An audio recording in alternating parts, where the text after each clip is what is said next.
जरा सोच कर देखिए, उड़ते हुए शहर, पारे से चलने वाले इंजन। नहीं, ये किसी आजकल की साइंस फिक्शन फिल्म की बात नहीं हो रही है। ये तो हजारों साल पुराने भारतीय ग्रंथों में छिपे विमानों के वो रहस्य हैं जो आज भी हमें हैरान कर देते हैं। तो सवाल यही उठता है कि आखिर ये सब है क्या? क्या ये किसी खोई हुई, बहुत ही एडवांस्ड, प्राचीन तकनीक का सबूत है, या फिर ये हमारे पूर्वजों की एक शानदार कल्पना की उड़ान थी? चलिए, इसी रहस्य से पर्दा उठाते हैं और देखते हैं कि सच आखिर है क्या। तो हमारी ये खोज शुरू होती है उन प्राचीन कथाओं से, उन महाकाव्यों से, जहां आसमान सिर्फ देवी देवताओं का घर नहीं था, बल्कि उनके इन कमाल के उड़न यंत्रों का, उनके विमानों का एक तरह से खेल का मैदान भी था। सबसे पहले आइए इसी शब्द को समझते हैं। विमान। ये शब्द संस्कृत से आया है, जिसका असल मतलब होता है किसी चीज को मापना या किसी दूरी को पार करना। और फिर धीरे धीरे यही शब्द देवताओं और राजा महाराजाओं के उन उड़ने वाले वाहनों का प्रतीक बन गया, जिनके बारे में हम सुनते आए हैं। जैसे कि रामायण का पुष्पक विमान। जरा सोचिए, एक ऐसा विमान जो सिर्फ सोचने भर से मन की गति से कहीं भी पहुंच जाता था। या फिर महाभारत का सौभ्य विमान, जो कोई छोटा मोटा विमान नहीं बल्कि एक पूरा का पूरा उड़ता हुआ शहर था, जो अदृश्य भी हो सकता था। और अर्जुन का वो दिव्य रथ, जो उसे सीधा देवताओं के नगर तक ले गया। मतलब साफ है, ये सिर्फ वाहन नहीं थे, ये तो शक्ति और कल्पना की एक अद्भुत उड़ान थी। और एक बहुत ही दिलचस्प बात यह है कि माना जाता है कि इन विमानों की टेक्नोलॉजी भी समय के साथ बदली। जैसे त्रेता युग में इन्हें मांत्रिक कहा गया, यानी ये मंत्रों की आध्यात्मिक शक्ति से उड़ते थे। फिर आया द्वापर युग और ये तांत्रिक हो गए, जिन्हें चलाने के लिए कुछ खास तरह के अनुष्ठानों की जरूरत होती थी। और अब हमारे युग यानी कली युग में बात होती है कृतक विमानों की, जो कि पूरी तरह से मैकेनिकल यानी यांत्रिक मशीनें थी। लेकिन सवाल ये है कि ये जो यांत्रिक विमान है, क्या ये सिर्फ एक कल्पना थी? और यहीं पर कहानी में एक जबरदस्त मोड़ आता है।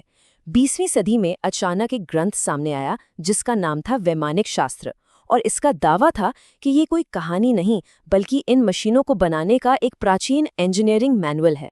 इस किताब में पता है क्या है? एक नहीं, दो नहीं, बल्कि चार अलग अलग तरह के मैकेनिकल विमानों का जिक्र है। और ये खास तौर पर हमारे युग यानी कलियुग के लिए ही डिजाइन किए गए थे। तो चलिए एक एक करके इन पर नजर डालते हैं। तो सबसे पहला है रुक्म विमान। ये किसी आज के फाइटर जेट की तरह तेज रफ्तार के लिए बना था। कहा जाता है कि इसकी टॉप स्पीड 725 मील प्रति घंटा थी, और इसे पावर मिलती थी सक्शन पंखों और कुछ रहस्यमयी सूर्य क्रिस्टल से। फिर आता है सुंदर विमान। ये स्पीड के लिए नहीं बल्कि एकदम स्टेबल, स्थिर उड़ान के लिए था। और इसका प्रोपल्शन सिस्टम तो और भी दिलचस्प था। ये सौर किरणों और कुछ खास तरह के लिक्विड्स के रिएक्शन से चलता था। ये कॉन्सेप्ट सुनने में आज के रॉकेट साइंस जैसा ही लगता है ना? अब बात करते हैं त्रिपुर विमान की, और ये तो शायद सबसे कमाल का है। ये एक 3 मंजिला मॉड्यूलर विमान था, और इसकी खासियत, ये जमीन पर चल सकता था, पानी पर तैर सकता था और हवा में उड़ भी सकता था। मतलब तीनों जगह। इसे आसमान का स्विस आर्मी नाइफ कहना गलत नहीं होगा। और आखिर में है शकुन विमान। इसकी प्रेरणा पता है कहाँ से आई? सीधे सीधे प्रकृति से। इसका डिजाइन एक पक्षी जैसा था, जिसमें मुड़ने वाले पंख और पूंछ थी, ताकि ये हवा में ठीक वैसे ही कलाबाजी कर सके जैसे कोई पक्षी करता है। सिर्फ डिजाइन ही नहीं, इनमें बताई गई टेक्नोलॉजी भी आज के हिसाब से बहुत एडवांस लगती है। जैसे मर्क्यूरी यानी पारे को घुमाकर थंडर पावर बनाने वाले इंजन, सौर किरणों का इस्तेमाल करके गायब हो जाने की स्टेल्थ टेक्नोलॉजी, राज लोहा नाम का एक ऐसा मेटल जो भयंकर गर्मी झेल सके, और तो और दुश्मन के जहाज के अंदर देखने वाली स्क्रीन। ये सब तो किसी साइंस फिक्शन फिल्म की कहानी लगती है। अब इसे बनाने का तरीका भी बड़ा अलग बताया गया है। ये कोई आज की फैक्ट्री की असेंबली लाइन जैसा नहीं था। ये कुछ एक बहुत ही जटिल कीमियाई बेकिंग जैसा था। जैसे कोई बावर्ची सही सामग्री को सही मात्रा में मिलाकर एक खास डिश बनाता है, वैसे ही इसमें अलग अलग धातुओं और चीज़ों को मिलाकर अनोखे गुण पैदा किए जाते थे। ये सब सुनने में तो बड़ा ही जबरदस्त लगता है ना? लेकिन असली सवाल तो ये है कि जब साइंस ने, आधुनिक विज्ञान ने इन दावों को परखा, तो नतीजा क्या निकला? और यहीं से कहानी एक बिल्कुल नया और निर्णायक मोड़ लेती है। तो हुआ ये कि 1974 में देश के सबसे बड़े साइंटिफिक इंस्टीट्यूट्स में से एक, इंडियन इंस्टीट्यूट ऑफ साइंस ने इस वैमानिक शास्त्र की पूरी जांच पड़ताल की और उनका फैसला एकदम साफ था कि ये जो डिज़ाइंस हैं ये एरोडायनामिकली उड़ने लायक नहीं हैं। उनका कहना था कि इनमें उड़ान के जो बुनियादी सिद्धांत होते हैं उनकी ही समझ नहीं है। लेकिन कहानी में असली ट्विस्ट तो अब आया। जांच में ये भी पता चला कि ये ग्रंथ ये कोई हजारों साल पुराना वैदिक टेक्स्ट नहीं था। असल में इसे 1918 से 1923 के बीच पंडित सुब्बराया शास्त्री ने लिखवाया था। उनका दावा था कि ये ज्ञान उन्हें मानसिक रूप से मतलब साइकिक चैनलिंग से मिला है। तो ये कोई प्राचीन दस्तावेज नहीं बल्कि 20वीं सदी की शुरुआत की एक रचना थी। तो अगर पूरी कहानी को एक टाइम लाइन पर देखें तो ये कुछ ऐसी दिखती है। शुरुआत हुई प्राचीन वेदों और महाकाव्यों से, जहां दिव्य रथों और विमानों का जिक्र था।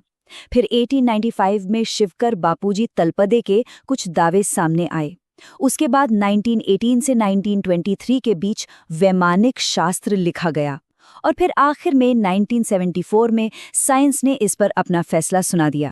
तो अगर वैमानिक शास्त्र एक मॉडर्न किताब है और उसके डिजाइन असल में उड़ नहीं सकते, तो फिर इन विमानों की कहानियों का क्या मतलब है? क्या ये सब बस एक झूठ था या फिर इन कहानियों के पीछे कोई गहरा मतलब छिपा है? इस बात को समझने के लिए ये तुलना बहुत अच्छी है। सोचिए, आज की एरोस्पेस इंजीनियरिंग एक सटीक ब्लूप्रिंट की तरह है जो हमें बिल्कुल सही बताता है कि कोई चीज कैसे बनेगी। वहीं विमानों का प्राचीन जिक्र वो एक शानदार पेंटिंग की तरह है। वो ये नहीं बताता कि इसे कैसे बनाना है, पर वो ये जरूर दिखाता है कि सपना कितना खूबसूरत और बड़ा था। और शायद यही इस पूरे रहस्य का जवाब है। इन प्राचीन कहानियों ने उड़ान के क्या को बहुत अच्छे से पकड़ा, मतलब स्पीड, स्टिल्थ, लंबी यात्रा, इन सारे सपनों को। लेकिन कैसे, यानी ये सब होगा कैसे? इसका जवाब वो साइंस की भाषा में नहीं बल्कि मिथकों और कीमिया की भाषा में था। तो आखिर में ये सवाल बचता है कि हमारी सबसे पुरानी कहानियों और हमारे भविष्य के आविष्कारों के बीच की वो लकीर आखिर है कहाँ? कहाँ पर प्राचीन मिथ खत्म होता है और कहाँ से भविष्य के लिए प्रेरणा शुरू होती है?